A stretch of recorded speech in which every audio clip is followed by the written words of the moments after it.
بالله من الشيطان الرجيم. بسم الله الرحمن الرحيم. والبدن جعلناها لكم من شعائر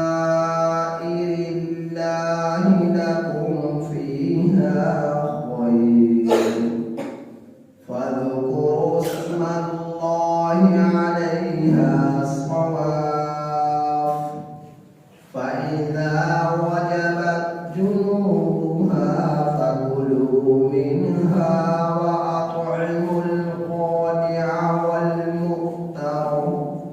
كذلك سخرناها لكم لعلكم تشكرون.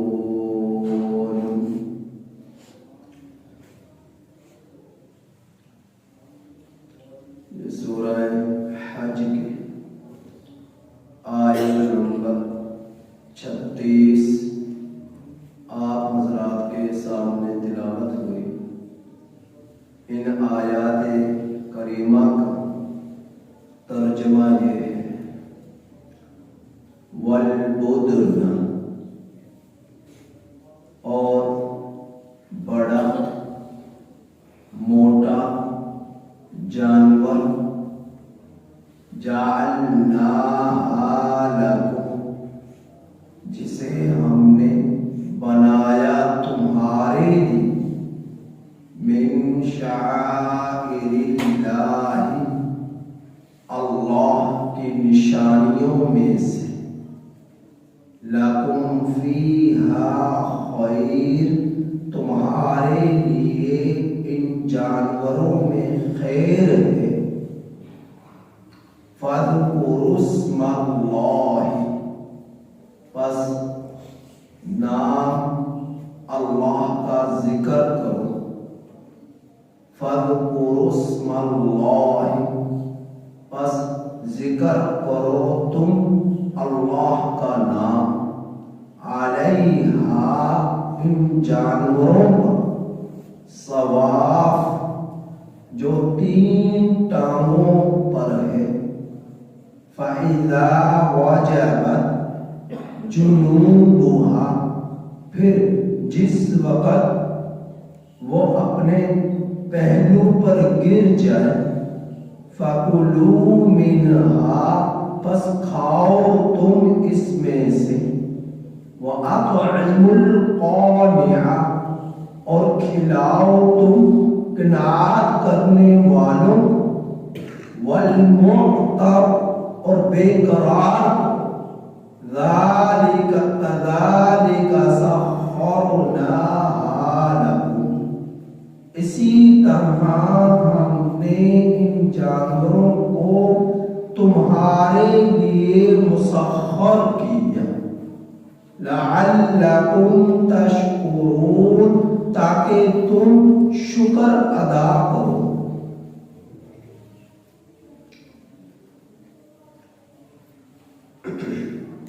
ان آیات کریمہ میں اللہ جل جلالہ نے قربانی کے جانور کا ذکر فرمایا. پچھلی آیت کریمہ اللہ جل جلالہ نے گزشتہ سبق میں اپنی توحید کا تذکرہ فرمایا اور اللہ سے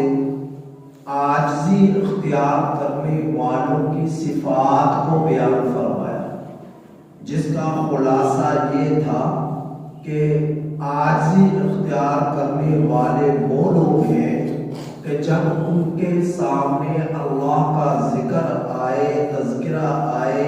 تو ان کے دل واجلت قلوبہم، ڈر جاتے ہیں، اور جب ان کو مصیبتیں پہنچتی ہیں، پریشانی پہنچتی ہے، غم پہنچتا ہے، خواہشات کے خلاف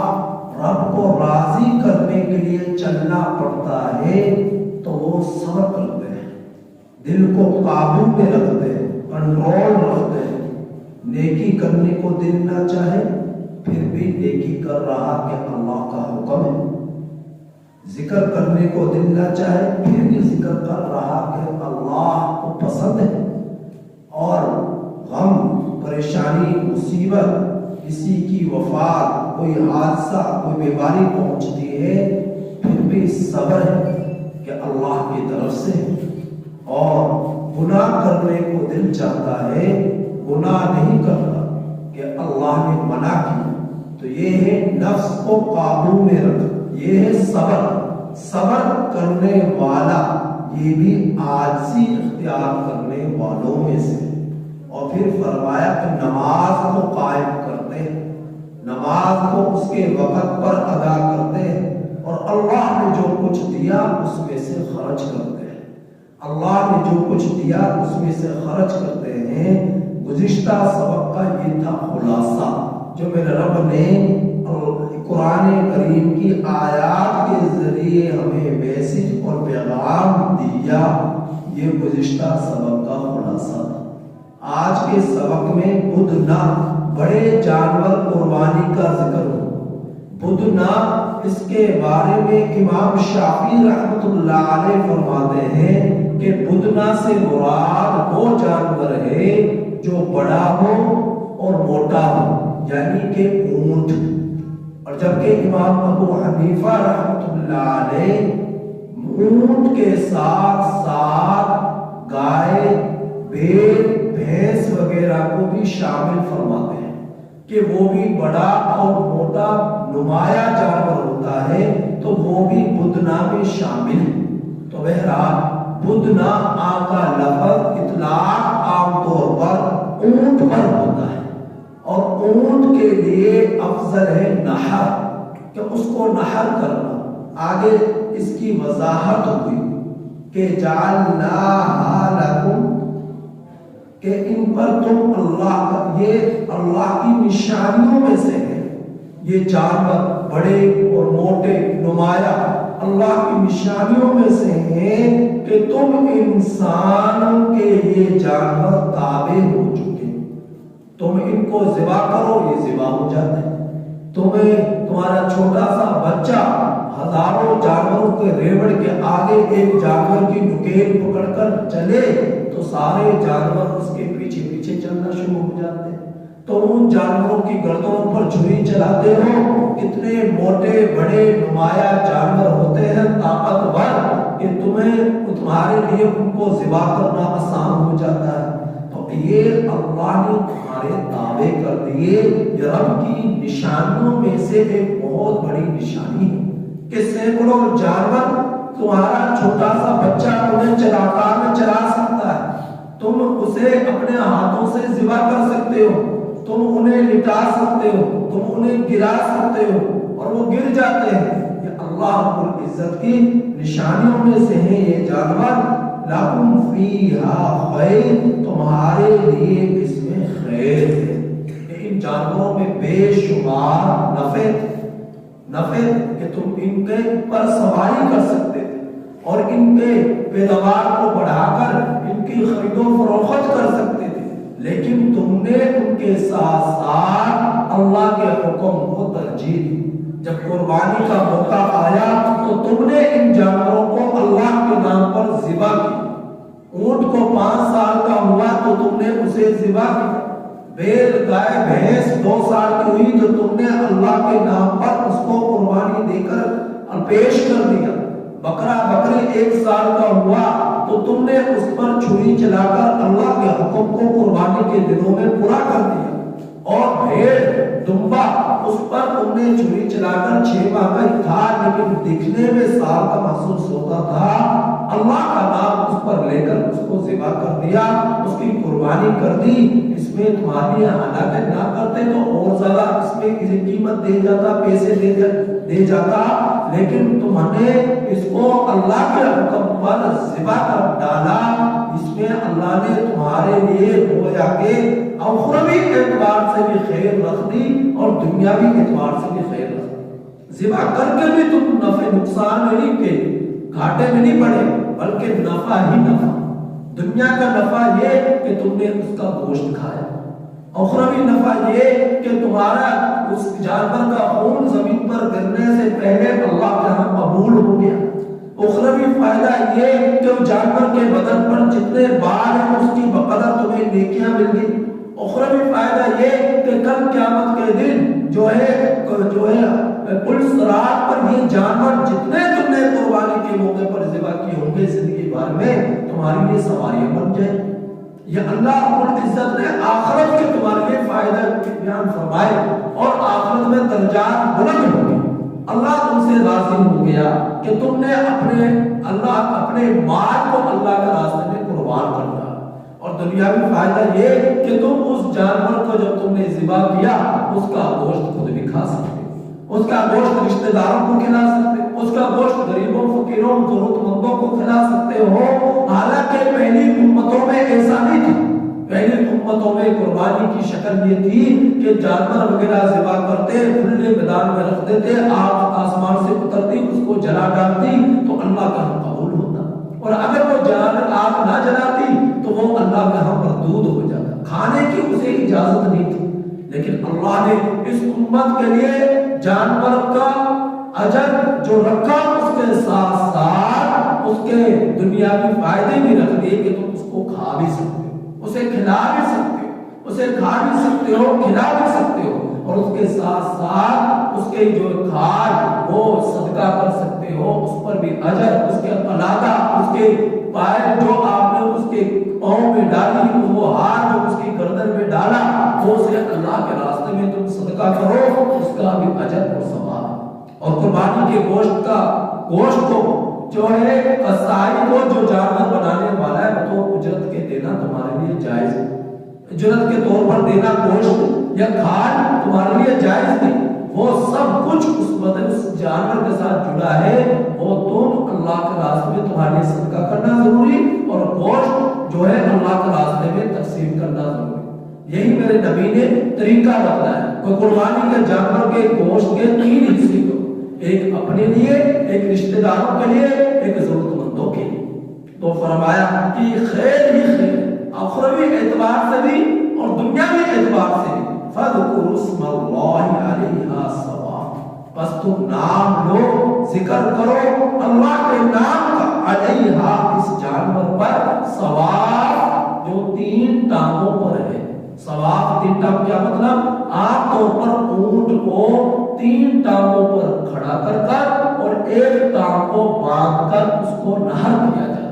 یعنی نیزہ وغیرہ اس کی گردن میں مار کر اس کو ذبح کیا جاتا ہے، ورنہ لٹا کر بھی اونٹ کو ذبح کیا جا سکتا ہے، لیکن نہر افضل ہے کہ کھڑا کر اس کی گردن میں بسم اللہ اللہ پڑھ کر 3 مرتبہ نیزہ مار دینا کہ یہاں تک کہ اس کا خون بہہ جائے، پھوٹ پڑے اس کا خون اس کی گردن سے، پھر رفتہ رفتہ خود ہی وہ جانور زمین پر گر جاتا ہے۔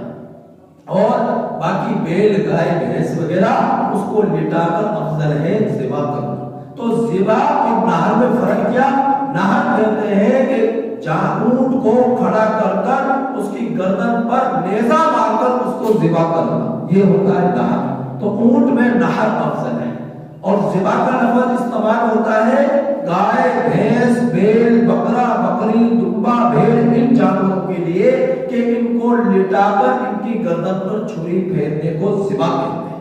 تو نہر اور ذبح میں یہ ہے فرق۔ تو میرے رب نے فرمایا کہ نام لو تم اللہ کا اس جانور پر جو 3 ٹانگوں پر کھڑا ہے، فَإِذَا وَجَبَتْ جُنُوبُهَا، جس وقت وہ اپنے پہلو پر گر جاتا ہے۔ تو اللہ اب پہلو پر گر جاتا کیا مطلب؟ کہ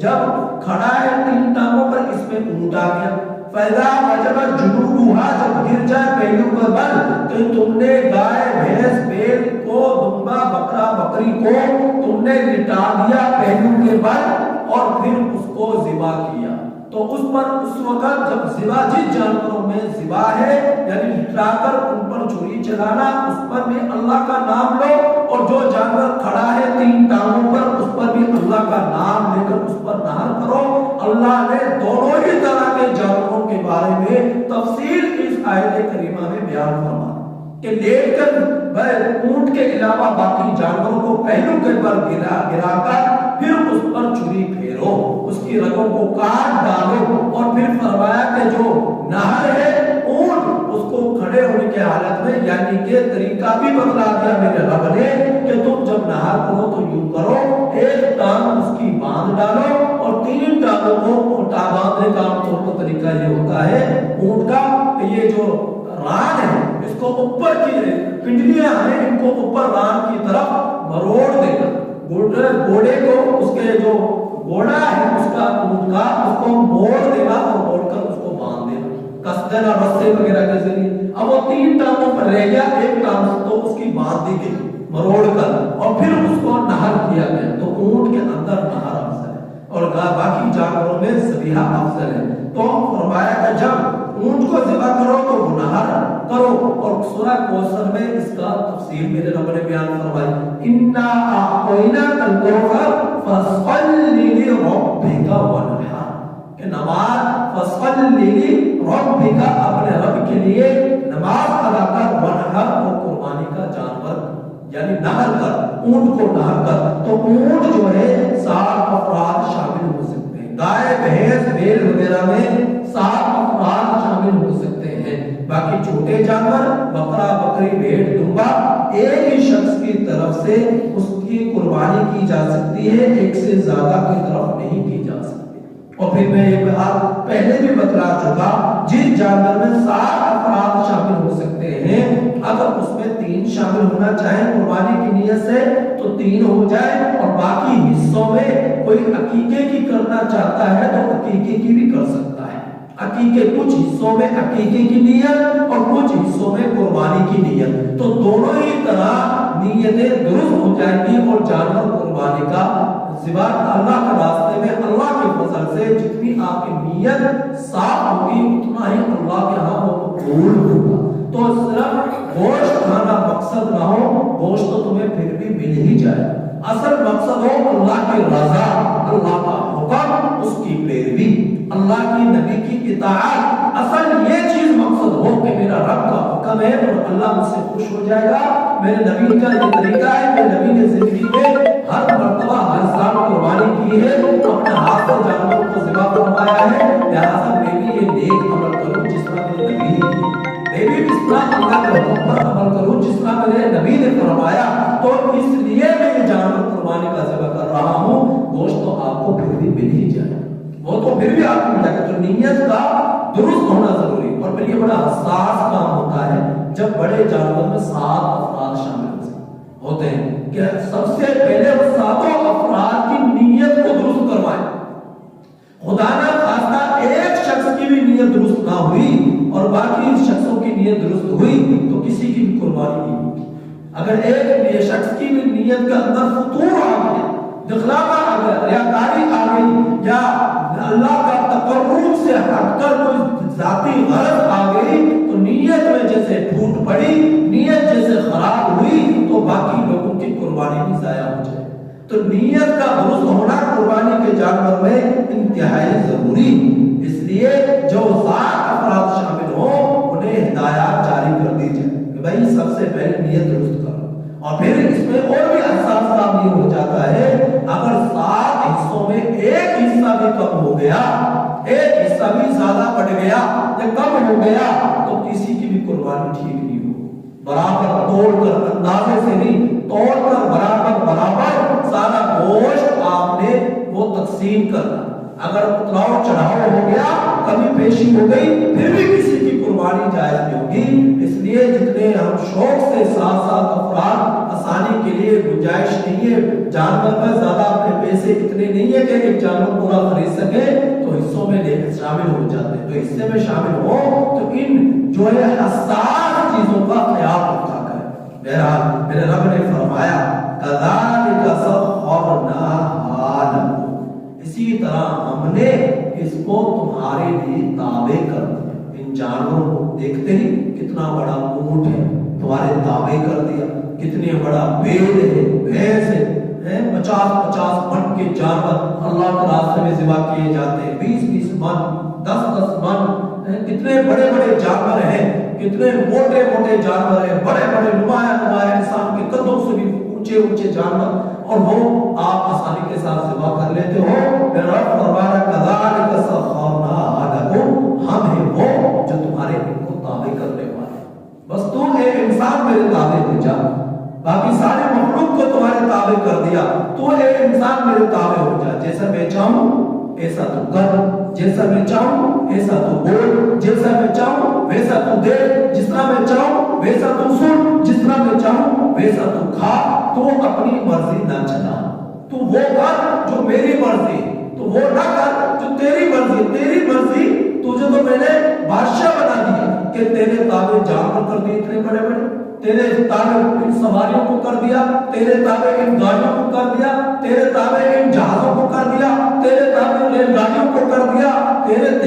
تابع میں نے کیا کچھ کر دیا. تو ایک انسان میرے تابع ہو جائے. اتنا گھمنڈ کیوں کرتا ہے، اتنا غرور کیوں کرتا ہے؟ تیرے لیے ساری کائنات کو بنایا، تجھے اپنے لیے بنایا، تو کائنات کی غلامی اختیار کرنا، تو کائنات کی چیزوں کے پیچھے پڑا ہوا. تو مجھے یاد کر، اپنے دل میں مجھے آباد کر، میرے لیے بھی جگہ دے، میرا حق ہے تجھ پر. اپنے دل میں میرے لیے جگہ دے اور بدن پر میری اطاعت کو ظاہر کر، اپنے وجود سے میری اطاعت کو ظاہر کر، اپنے من میں مجھے بسا، اپنے ظاہر سے مجھے دکھا. اللہ رب العزت یہ چاہتے ہیں. تو فرمایا کہ کذالک سخرناھا لکم، اسی طرح ہم نے مسخر کیا اسے تمہارے لیے، لعلکم تشکرون، تاکہ تم شکر ادا کرو. ہے تم میں سے کوئی ایسا جو اللہ کا شکر ادا کرنے والا ہے؟ کتنی نعمتیں ہیں اللہ سبحانہ و تعالی. تم جانور تو جانور اپنے وجود ہی میں دیکھ لو، کتنے ایسے جو آنکھوں کی بینائی سے محروم ہیں، کتنے ایسے جو کانوں کی سماعت سے محروم ہیں، کتنے ایسے جو زبان کی گویائی سے محروم ہیں، نہ بول سکتے ہیں، نہ سن سکتے ہیں، نہ دیکھ سکتے ہیں. کتنے ایسے ہیں جو اپاہج ہیں، ہاتھ پاؤں سے جو ہے معذور ہیں. کتنے ایسے لوگ ہیں جو بیٹھ بھی نہیں سکتے، چل بھی نہیں سکتے. کتنے ایسے لوگ آپ کو انسانوں میں نظر آئیں گے، اور سینکڑوں کروڑوں انسان تمہیں چلتے پھرتے دیکھتے دکھاتے سنتے سناتے بولتے بلاتے آپ کو کائنات کے اندر نظر آئیں گے. تو اتنے سینکڑوں لوگوں میں ہے کوئی ایسے جو مجھے شکر ادا کرے میری نعمتوں پر؟ تو اللہ کا جتنا شکر ادا کرو گے اللہ اپنی نعمتوں میں اضافہ کرے گا. وَإِن تَعُدُّوا نِعْمَتَ اللَّهِ لَا تُحْصُوهَا، تمہارے لیے اللہ کی اتنی نعمتیں ہیں کہ تم شمار کرنا چاہو تو شمار نہ کر سکو، شمار کرنا چاہو تو شمار نہ کر سکو. اور پھر یاد رکھو جو میری نعمتوں پر شکر ادا کرے گا، لَئِن شَكَرْتُمْ لَأَزِيدَنَّكُمْ، میں اپنی نعمتوں میں اضافہ کرتا جاؤں گا کرتا جاؤں گا کرتا جاؤں گا. لیکن یاد رکھو جو میری نعمتوں کی ناقدری کرے، میری نعمتوں میرا کھائے، میرا پیے، میرے دیا ہوا وجود استعمال کرے، پھر میری مان پر زندگی نہ گزارے، میری ناشکری کرے، وَلَئِن كَفَرْتُمْ إِنَّ عَذَابِي لَشَدِيدٌ، تو یاد رکھو میرا عذاب بھی بڑا سخت ہے، میرا عذاب بھی بڑا سخت ہے، میری پکڑ بھی بڑی سخت ہے. میری پکڑ سے ڈر، میری محبت دل میں بسا اور میری مان کر زندگی گزار. میں تجھ سے ایک انسان، ایک مرد، ایک عورت میں یہ چاہتا ہوں، لہذا میری مان کر زندگی گزار، من مانی نہ کر. من مانی کرنے کے لیے تیرے لیے میں نے جنت بنائی، دنیا نہیں بنائی. دنیا میں تو تمہیں میری غلامی میں آنا پڑے گا، میرے حبیب کی غلامی میں تجھے آنا پڑے گا. من مانیاں تمہاری ہوں گی جنت میں، جیسا چاہو ویسا کھاؤ. من میں تھوڑی سی آپ کی کسی چیز کے لیے خواہش آئے گی اور اللہ اس چیز کو حاضر کر دے گا. وہ کچھ دے گا تجھے جو تیری آنکھ نے کبھی نہ دیکھا، تیرے کانوں تک تیرے کانوں کی رسائی نہ ہو. آج تک تیری زبان پر اور نعمت حقیقی معنی میں وہ چیزیں آئی بھی نہیں. تیرے رب نے وہ کچھ تیرے لیے جنت میں بنایا ہے، لہذا من مانی کرنے کے لیے تو تیرے رب نے تیرے لیے جنت بنائی. اور دنیا یہاں پر تجھے میری غلامی ماننا پڑے گا، میرے حبیب کی اتباع کرنا پڑے گا. اللہ پاک سے دعا ہے کہ اللہ تعالیٰ ہمیں اس آیت کریمہ کے قابل سمجھ نصیب فرمائے، آخرت کی فکر نصیب فرمائے. الحمدللہ رب العالمین.